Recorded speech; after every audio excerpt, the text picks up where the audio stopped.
No more thinking, more playing. It's never been a natural thing for me to have control in anything, actually.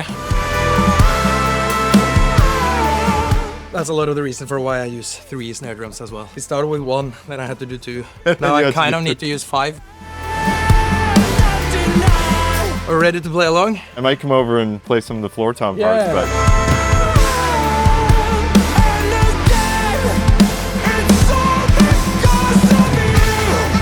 Baard is the drummer for the progressive metal band Leprous. He joined the band in 2014 and his drumming has been featured on some of their biggest hits, including The Price, Illuminate, and From the Flame. Known for his electrifying live performances, technicality, creative use of polyrhythms and metric modulation, please welcome Baard to Drumeo.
first time I listened to that recording actually, and we were gonna release that show as a live Blu-ray thing. Nice, man. So that was multitasking. It's cool because everyone today watching is going to get a mix of some of the studio versions and a few live recordings as well. So we're going to change things up. Yeah. But dude, welcome here. We've been talking about this for like 3 or 4 years, and finally you came back to Canada and we could actually do this. We got you on the kit with your full cymbal setup, and Absolutely, it's an honor. Pretty surrealistic to be here, especially in between a hectic tour. So yeah. But that's fun. That's how we like it. And there's so much stuff about your playing style we're going to dive into in this stream, but all of you out there watching are going to see, like, even just the way like you play flams or how dynamic you are and you're playing in this kind of setting. There's so many things we're going to dive into. So stay tuned for all of that. But before we get into the next song, if you're watching this video and you feel inspired to actually try playing the drums, if you've never picked up the sticks before, we'd love to help you out if you want to get started. There's a free 7-day trial down in the description. You can try 7 days of Drumeo for free. And you never know, sometimes watching a drummer like Baard will be that inspiration you need to actually try playing the drums. So I hope so. We'd love to help you out. Let's start with another new song. Okay. So the new record is out, came out in 2024. It's called Melodies of Atonement. And we're going to do, I guess, the title track off this album called Atonement.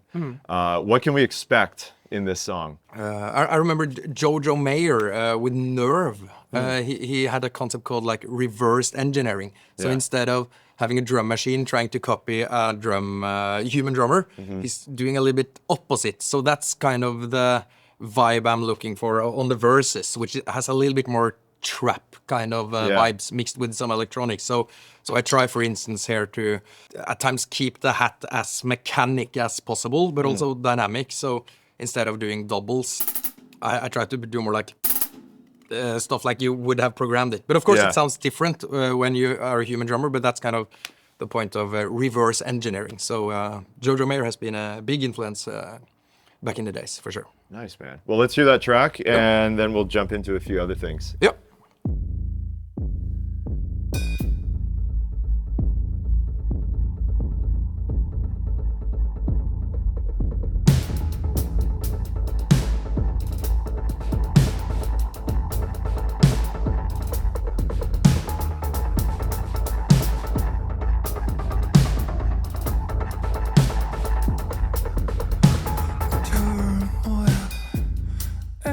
Faces in a whirlpool, removing pity with a sharp tool. Seems you're always the one to blame. Sour, crumble, ready to devour. Broken pieces of desire. Wanna feed 'em, but all you got was blame.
That is all because of you. The final lie, the last denial. Realize that is all because of you. Cannot deny you're standing down. And again, it's all because of you.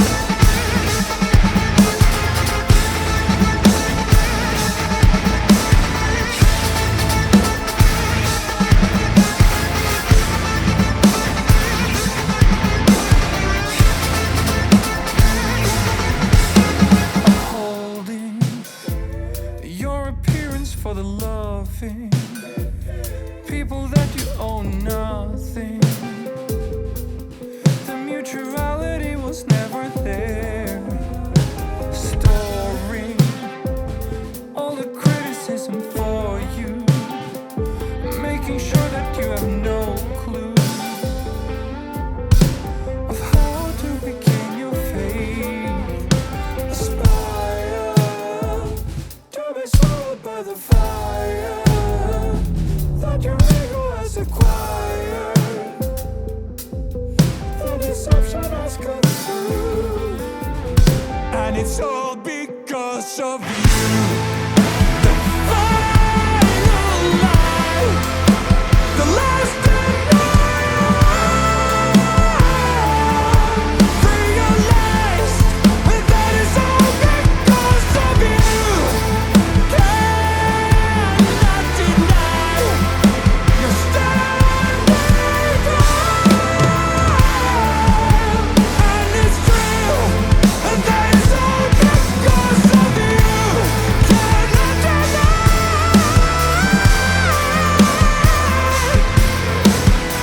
I can't deny that it's all because of you.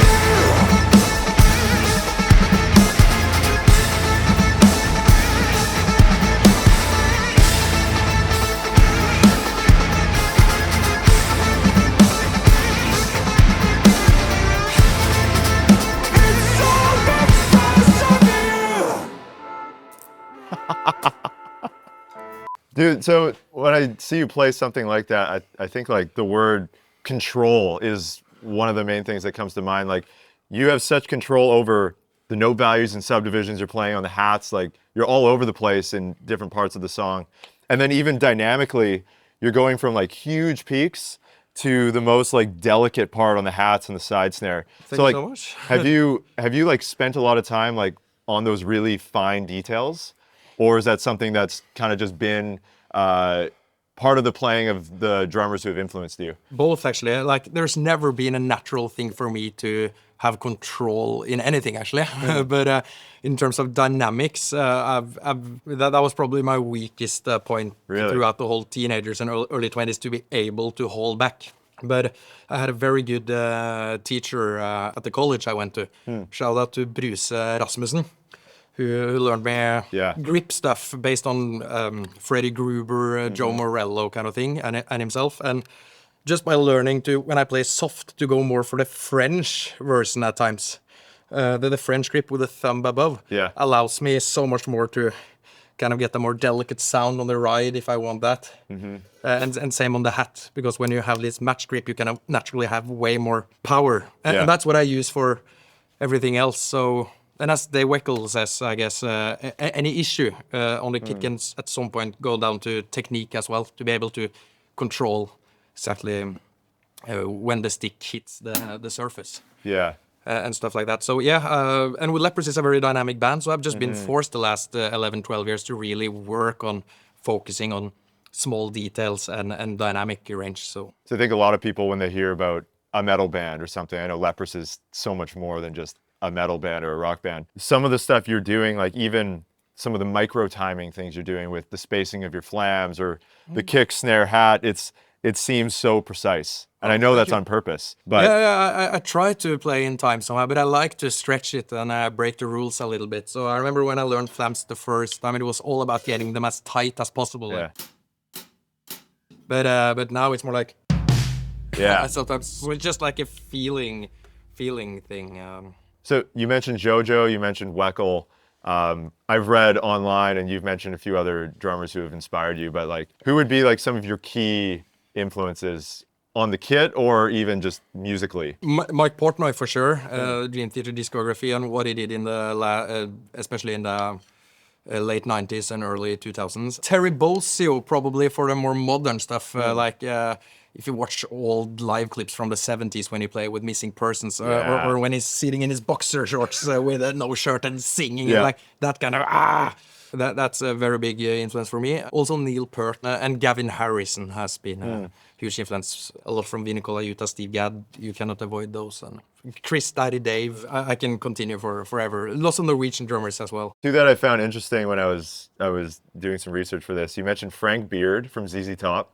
Yeah. And Nick Mason from Pink Floyd. Yeah. I think those are two names that obviously they're so influential, but they're almost names that don't come out often enough. Yeah. And I'm curious, like, what about those two drummers was inspiring? The music you listen to in your earlier age is a lot based on what your parents show you, basically. And my dad had this ZZ Top Greatest Hits. Nice. So that's the first drum song I ever learned by just playing air drums. Just one of those, give me all your love and so I learned like all the variations on just air drums. And I was a very attention-seeking kid. So I even had presentations for family members and stuff. Like, look at me now, I'm just playing air drums. So, and same with like Another Brick in the Wall and all those Pink Floyd stuff. So it was kind of just music I was introduced to. Awesome, man. Before we move to the next song, I do want to say, if you're watching this video and you're a fan of Baard, actually the whole band is sitting in the control room right now and they're filming a bunch of content for Musora, our other channel where we do tons of content with full bands.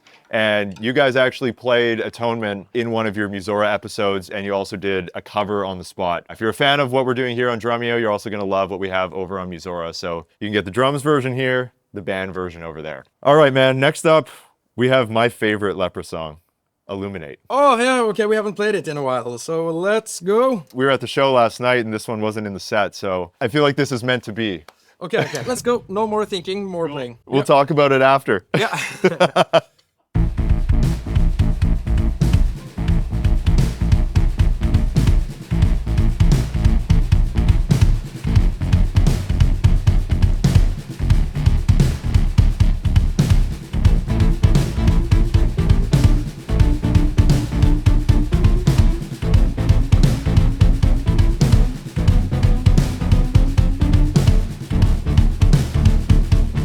Your road is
That's madness. Thank you. Rosanna on speed. Yeah, exactly. What's pretty cool with both Illuminate and the Price is that that's one of very few Leprous songs that is first and foremost based on a drum groove, first and foremost, in the compositional process. So Illuminate is very much Rosanna on speed. I was just extremely hyper one day, and I just sat and played dunk, dunk, dunk, dunk, dunk, dunk, da, da, da, da, da, da, da, da, stuff like that. And like Einar, the main songwriter and the singer in the band, he said, "Yeah, can you send me a groove?" Just like I did on the previous album. Yeah. With the Price. And the Price, boom, it's kind of a rip-off of John Scofield with Dennis Chambers. Blue Matter. Blue Matter, yeah. Especially that studio video where he in the bass player. Yeah. And same with Morgan Ågren and Fredrik Tordendal of Meshuggah. Get Morgan Ågren to Drumeo. Seriously, he's another level. That'd be amazing, yeah. So even going back to the intro groove, like, you've obviously built that with these layers. You've got that kick pattern. You've got the repeating hand pattern. You add the left foot. I try to. Are you thinking often when you're building a drum part in like layers for each limb? Or is that just how this worked out because it came from a drum groove? Good question. Like the intro, I didn't make it. It was like the main groove that was the first to the table, and then Einar, the main songwriter, kind of composed something that was just like all the time like that. Yeah. So on the original version, I don't play on the rim even. That's just the thing that has been live. But I added that like the hi-hat first on the 2 and the 4, and then on 1, 2, 3, 4. Yeah. And you can even hear that it's not necessarily super tight, but that's kind of a little bit the beauty of it as well, I think. Me and the producer. So it's just to try to kind of get a build-up. But annoyingly enough, very often when you play the song live many times, you know the song so much better than when you recorded it. So lots of these songs just develop differently throughout the years. And some fills are always improvised. Yeah. So nice. And then the other thing on this tune, especially towards the end, like the metric modulation you do with the hi-hats and stuff. So was there a drummer who got you into like modulations and stuff like that? Or is that something that you were just messing around with? That's a good question. I remember I saw we had a masterclass with Alex Acuña of a weather report and stuff like that. And he just said, I guess I was like 19, 20 years old. He was like dancing in 3, clapping in 4, and singing in something else. And he said like, now is the time for you guys, he said in general, to really dive into all this rhythmical world because it will make your playing more rich and stuff like that. So at that time I just started geeking a lot with polyrhythmic and stuff. I was obviously into the Dream Theater world with prog and stuff, but this was maybe more like in the Meshuggah, still in 4/4, but doing groups of 5s and 7 and 3 and just mess around with that a lot. So and same with triplets like Illuminate here. So I guess that's a 3/4 kind of pattern I do, but I started on the 2 or something like that. I've read some other people analyze it. I don't really think theory like that anymore, but I've definitely been geeking a lot with polyrhythmical stuff. Nice, man. We've got 2 more tunes we're gonna do. We're gonna jump the long ones. We're gonna jump way back now to Bilateral.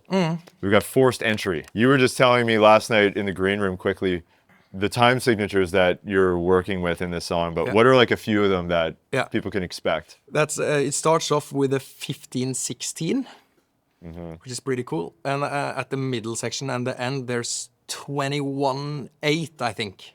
Okay. No, really? 15/8, but the 8s are going very quick, so it's like ta ta ta ta ta ta. You will hear the clicks right now probably.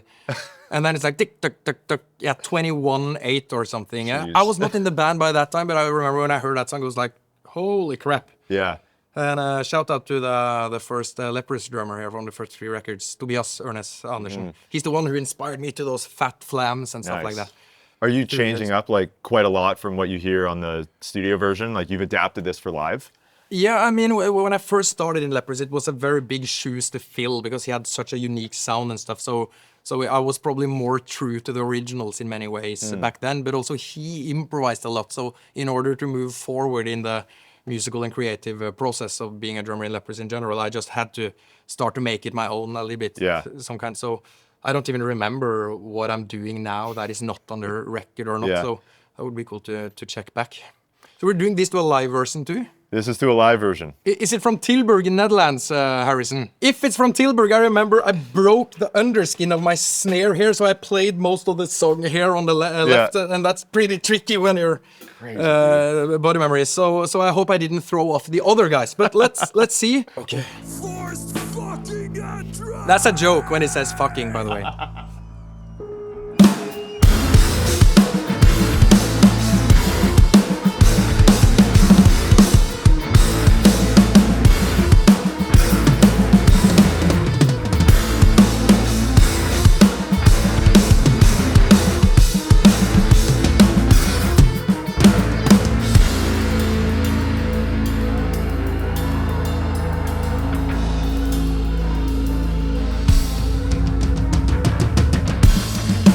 Open wide, go to rest.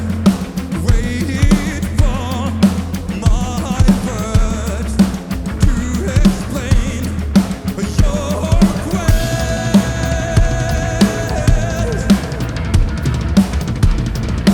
No mistake, not a trace. Seeing that you won't be failing the test.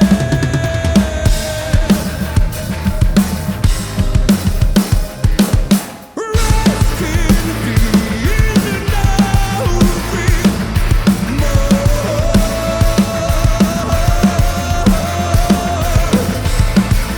let me go next to my soul to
Yes.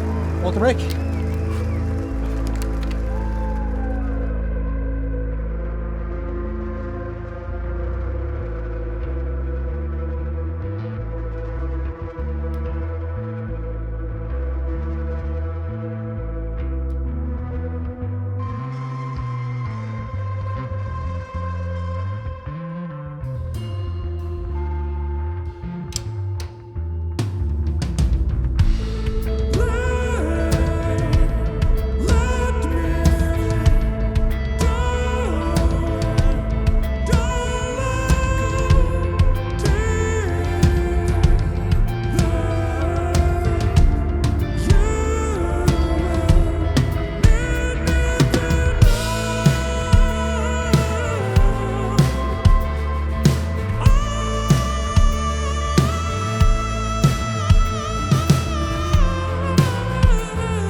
It's crazy how like the old stuff has such a sound to it.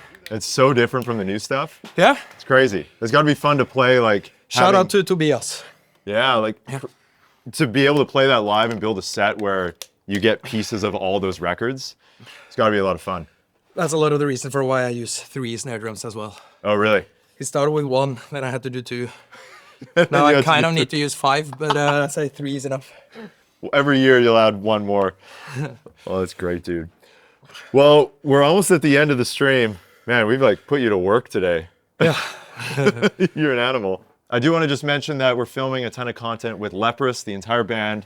They're going to be in the same studio. The drums aren't even moving. The band is just going to be filling up the rest of the studio. And we've got some really cool content planned over on the Musora channel. So make sure you check that out. It's all going to be available right now. And also, if you're inspired to pick up the sticks and you've been inspired by Baard and you actually want to learn how to play the drums, we've got you covered. There's a link down in the description. You can try 7 days of Drumeo for free. We've got everything you need to get started. We've got one more. Yeah. The Sky is Red. Are we ready to play along? I might come over and play some of the floor tom parts, and we're playing, I guess, in 11/4. Yeah. So I didn't even know that. I thought I was just playing in 4, but Yeah, just think it as 4. don't think of it as 11. Yeah, don't think at all. And don't listen to me because I haven't played the whole track in a little while. I think this is the song you guys typically close, I guess, the set on this run with. Yeah, or we are actually only doing the outro on this tour. We on all the shows we've done since 2019 until 2023. We're always closed down with the entire song. But now we have mixed to just do the outro after Atonement actually. Yeah. So it's nice with a little bit of a change. But I kind of want to bring it back the whole song again. But You might have to. we all need to agree, you know. Yeah. Well, dude, thank you so much for being here. Thanks so much. It's been an honor. It's been a long time coming. I know everyone on the Drumeo channel has been asking for you to be right here in the room for years, and I'm so glad we finally made it happen. Thank you so So, much. you're always welcome back. Thank you. All right, man, let's do it. One more tune. Yeah. This is The Sky is Red.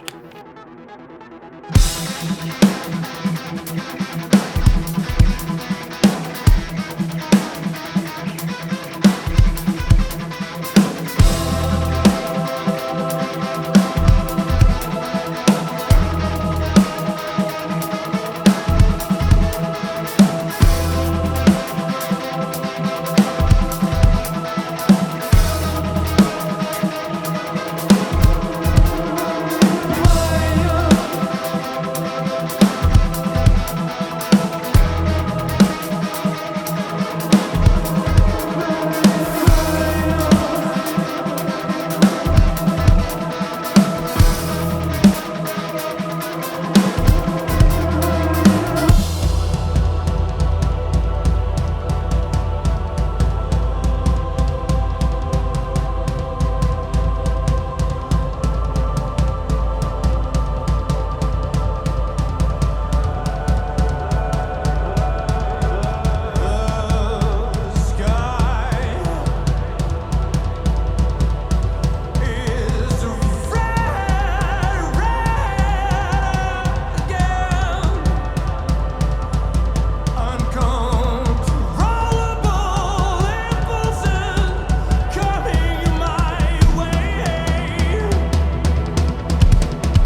Trapped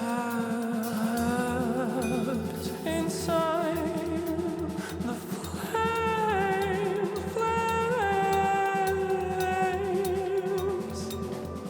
with no chance of escape.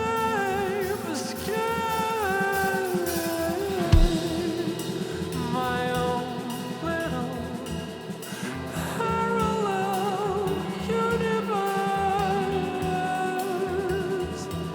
confines me to my